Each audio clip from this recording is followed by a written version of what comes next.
A group of America's richest men tried to overthrow the government in 1933 and install a fascist dictator. This wasn't some fringe conspiracy. It was called the business plot. We're talking executives from DuPont, J.P. Morgan, and even an ancestor of a recent Connecticut governor. The plan was to get the most famous military man in the country, General Smedley Butler, to lead a 500,000 strong army of veterans to march on Washington and seize the White House from President Franklin D. Roosevelt. The main recruiter was a Wall Street broker from Darien, Connecticut, named Gerald McGuire. He told Butler they had $50 million ready to go. That's like $1 billion today. McGuire had even traveled to Italy and Germany to study how fascists used veterans to take power. But they picked the wrong guy. Butler played along, gathering names and details. When they laid out the final plan, he basically told them, if you try this, I'll raise my own army and we'll have a real war right here at home. Butler blew the whistle and testified before Congress. All the powerful men he named denied everything. FDR himself suppressed the most explosive testimony for decades, possibly to prevent a national panic. It's a great thing for history. George Washington, Thomas Jefferson, William Howard Taft, and President Barack Obama. One young girl traced them all back to one common ancestor. They're all cousins and all grandsons of John Lackland. It's the first family tree of its kind, pouring through more than 500,000 names for months. 12-year-old Bridge Ann d'Avignon discovered that all the U.S. presidents, except Martin Van Buren, are related to the former King of England, John Lackland Plantagenet, signer of the Magna Carta in 1215. Mildred Reed is his first great-grandmother on George Washington, and on Obama, Mildred Reed is the 10th great-grandmother. It started as an assignment to research her own lineage, tracing it back to roots in France. But Bridge Ann wanted to branch out. Well, I think we just all go back somewhere. It's just a matter of proving it. She started George Washington. Governor of Louisiana shot in the head. Huey Long. You guys can see that, Huey Long. That's his name. Huey Long was killed because he figured out what they were doing. He figured out the connection between, he figured out the relationship between big government and big business, okay? There's a Army personnel guy named Smedley Butler, decorated corporal, captain. Forgive me, I know people get mad because I don't get his ranking right, but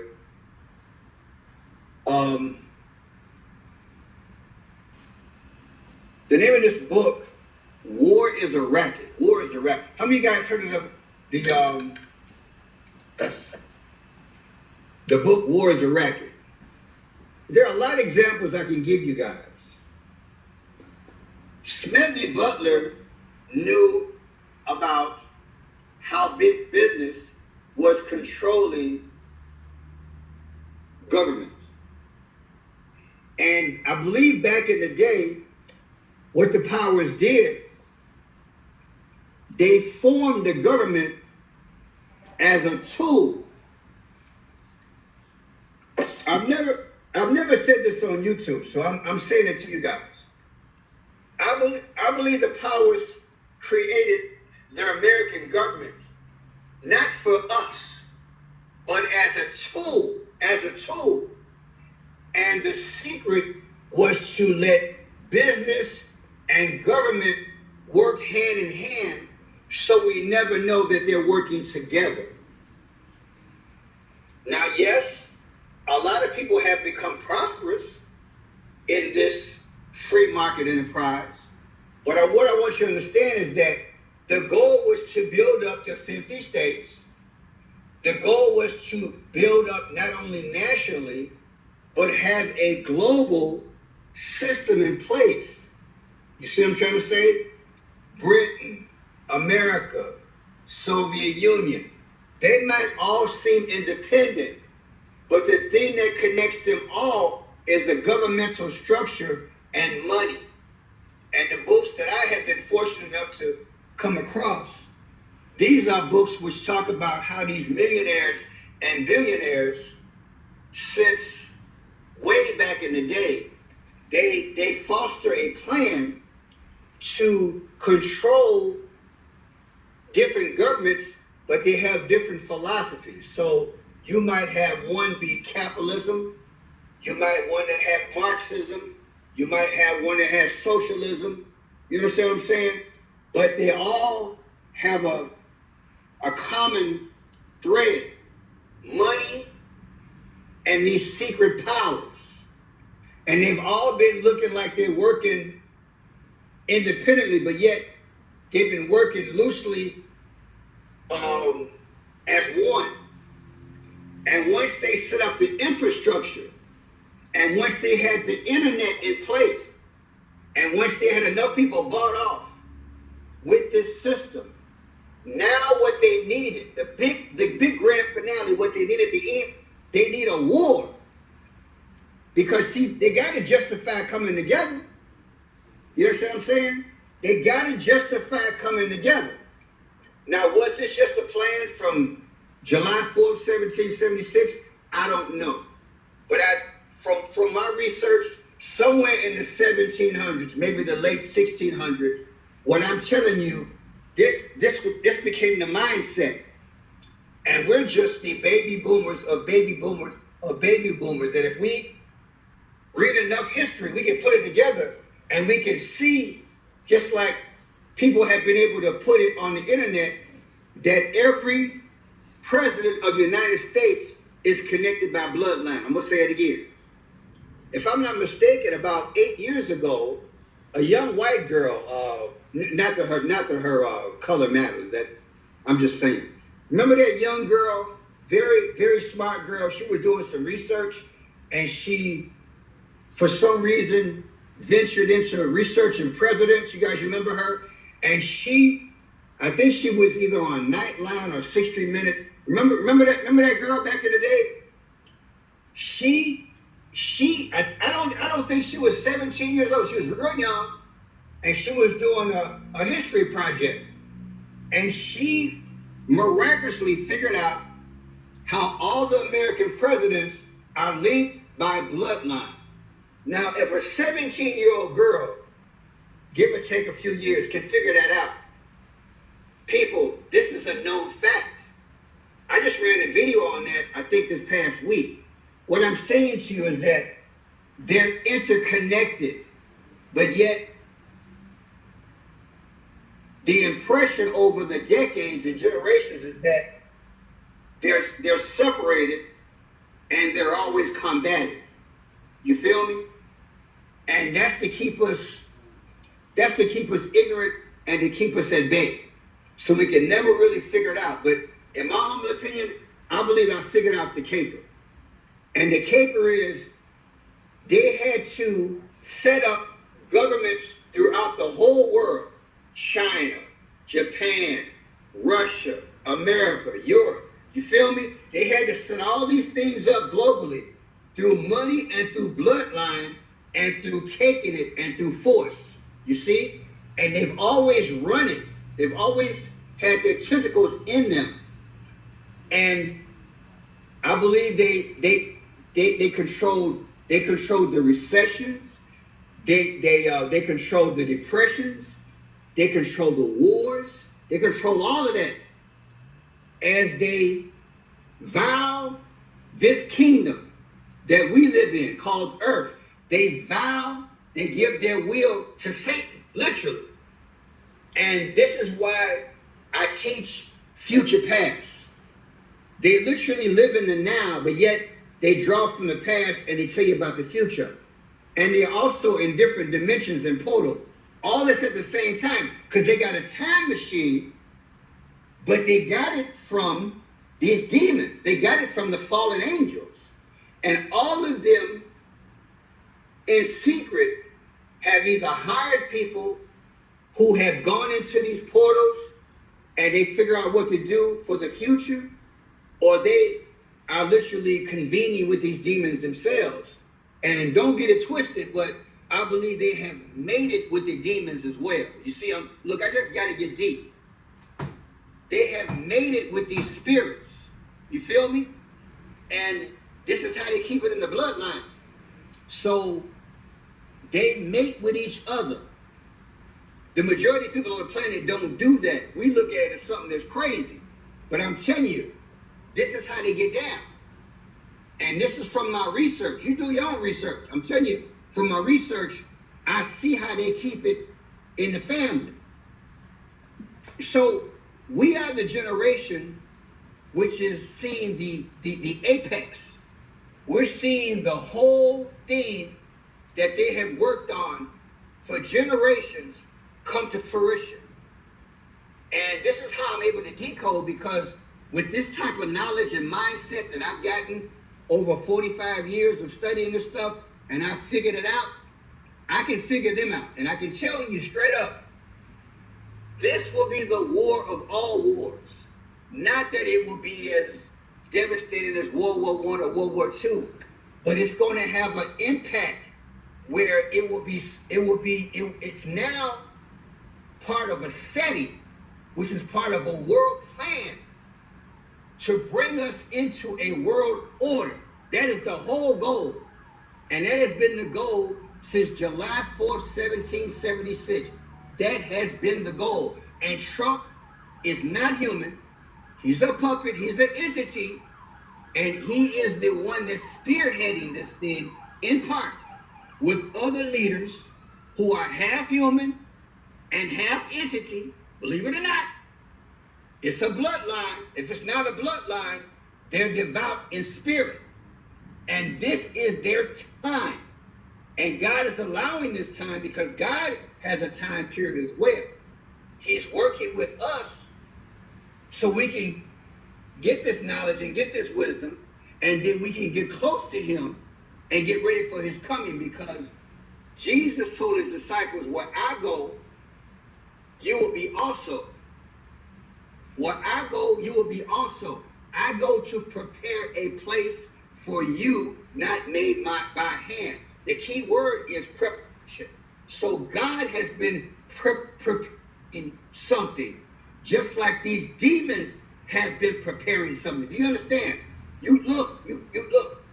This demon said he wanted to be like the Most High. I discovered a deep love for Raising Cane's.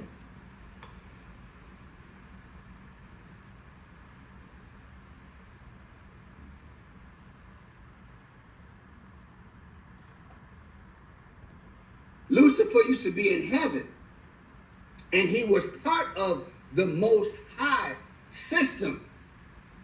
But because he was hurled down because of disobedience, his quest to have a one world system has never stopped. So he has been preparing that. And I believe I just explained that to you. Well, Jesus, God has been preparing a system for us. And as we see them do what they do, we should be able to understand and sense and know and get a sign from God that he's coming too. So let me just hold tight on the heavenly aspect, because I want you to understand the preparation thing on Satan with his perspective. This is satanic, this is trickery. God shared with me about 2 years ago that we're back in the Garden of Eden. When you talk about the Garden of Eden, you're literally talking about a kingdom, okay? God shared with me that we're back in the Garden of Eden. And it's taken me a while to understand what that's about. The Garden of Eden was a kingdom given to Adam. It was his domain. Not until he gave his will to Satan it's now shared. Well, Satan looks at this thing as a domain also. But to cloak it in his image, he had to go to work. This is why I'm saying he had to set governments up throughout the world. You feel me? And put them on one accord. And he had to figure out a way to bind them to him and connect them to him. Well, the ways that I see that he does it is through currency and through blood and through sacrifice. You understand? In the late 1700s, a single man in a Frankfurt ghetto had an idea. Mayor Amschel Rothschild sent his 5 sons to the 5 biggest financial centers in Europe. Within one generation, they built the most powerful banking network the world had ever seen. They financed kings, funded wars on both sides, and loaned money to governments at a scale no one else could match. At their peak, they were richer than most countries. Legends say they invented modern central banking and still quietly control the Federal Reserve, the Bank of England, and global finance. Today, the family is still extremely wealthy, but nowhere near as dominant as the myths claim. Yet here's the uncomfortable truth. One family went from a tiny alley in Frankfurt to shaping the rules of money for centuries. So the real question isn't whether they own the world, it's who wrote the game we're all still playing. In the late 1700s, a single man in a Frankfurt ghetto had an idea. Mayor Amschel Rothschild sent his 5 sons to the 5 biggest financial centers in Europe. Within one generation, they built the most powerful banking network the world had ever seen. They financed kings, funded wars on both sides, and loaned money to governments at a scale no one else could match. At their peak, they were richer than most countries. Legends say they invented modern central bank. Finance kings and finance wars on both sides.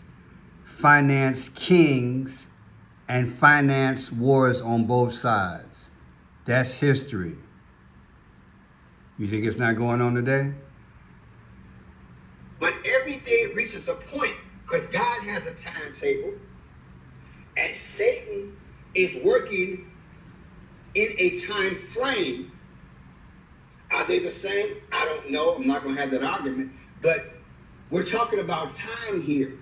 And it's taking time to go from a point of horse and buggy to now being able to fly, right? You have those stages of walking, horse and buggy, carriage, I don't know, car, train, airplane. You know how it goes.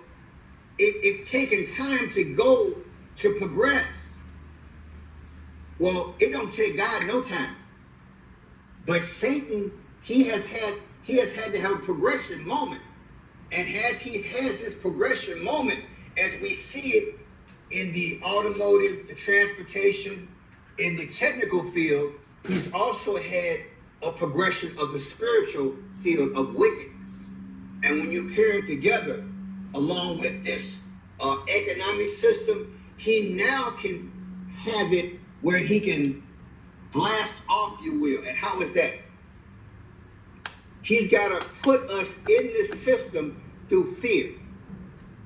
So when Donald Trump comes on tonight and he reiterates what we've already known about what's going on in the Middle East, all they're doing is reinforcing fear. You see, they got to feed the climate. Watch what alcohol does to stuck poop.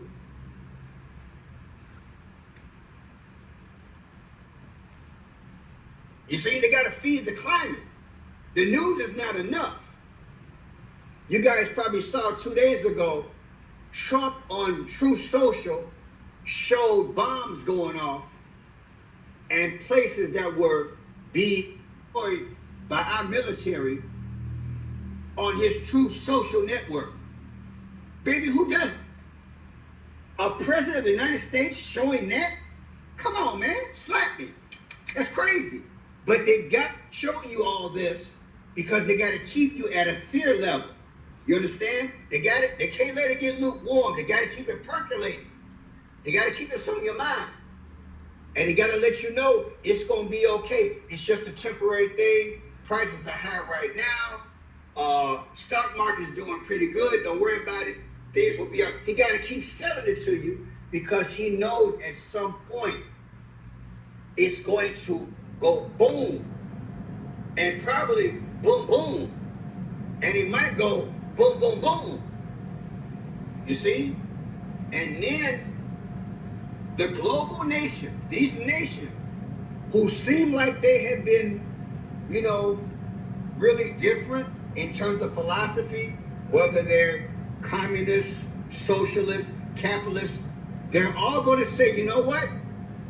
We cannot afford to have a war like this anymore. We tried the League of Nations in the 1920s and 1930s. We tried the United Nations from the 1930s with David Rockefeller donating the land. And now we've got a new world order. We're trying to do this. Nothing's working. You know what? We got to come together, because if we don't learn from this Iran, United States, Israeli situation, we're gonna destroy the planet. And that's where we're at, people. We are the generation where, call it the April Fools of all April Fools. This is the April Fools of all April Fools. We're back in the Garden of Eden, and the domain is at stake. But it's just not Adam and Eve. It's millions of us. I'm gonna say it again. We're back in the Garden of Eden. And the lie of all lies, the April Fool of all April Fools, is being told to us right now. And it's just not Adam and Eve, it's millions of us. And majority of people will follow the direction of these leaders through fear and the need to not only save ourselves, but just to exist. Hunger, famine, poverty, you name it. Trying to get it right. But this is the unorthodox, madman way of these entities to control you. You understand? Because see, when Satan said he wanted to be like the Most High, that's really a lie. Because the Most High is loving, right? He gives you peace. He looks after you like a father. He provides. And he allows you to grow and multiply. So Satan really doesn't want to be like the Most High. What he does, he envies the power. But the power that he wants is not a mirror or reflection of God's heart. It is a rebellion of God's system and order. That's why it's called Antichrist. You understand? That's why this thing is called Antichrist. Because the power that Satan wants, and see, when they wrote this thing in the Bible, I'm saying to myself, okay, who's translating this thing? Because in my mind, you got to spell it out just like it is. Satan is evil. And when he said he wanted to be like the Most High, what he wants to do, he wants to transform everything. You see, you can't rebel against God in one sense and say, I want to be like the Most High in another sense. That's like trying to mix water and oil. It doesn't mix. You got to figure out how to fuse together with some logic. So the logic is this. He wants to be all powerful. He wants to be omnipotent, which is all powerful. He wants to be omnipresent, which is everywhere. And he wants to have omniscience. He wants to be able to see everything. Okay? When you see everything, that's because you have an internet. You see, he couldn't have this in the 50s and 60s and 70s because you didn't have the exploration of the internet. You see? So Satan can make a move now because he can fulfill the one part of being omniscience. He can see everything. He can now be omnipotent, all-powerful, because he's got the bombs, and he's got the people in place and the power to control you. And he wanted to be omnipresent. He can be everywhere. So, and that's a part of being back in the Garden of Eden, because man was supposed to progress with the knowledge of God gradually, not have it 100%. The lie was to get Adam and Eve to sin so that Satan could get to that tree of the knowledge of good and evil. That once he got to that tree, the progression with his mindset of being like the Most High, literally turning things on its head, being in the garden where the dominion, the infancy, the birthplace of the dominion, he can now take it, and now we see a formation of AI. AI is that progressive knowledge due to the fact that he was able to get to that tree of the knowledge of good and evil once Adam and Eve gave him their will by sinning. He had access to that tree. I will follow up probably tomorrow on this. Thank you guys for checking it out. God bless. It's 9:33 p.m. and it's April 2nd, Thursday night. God bless you and family.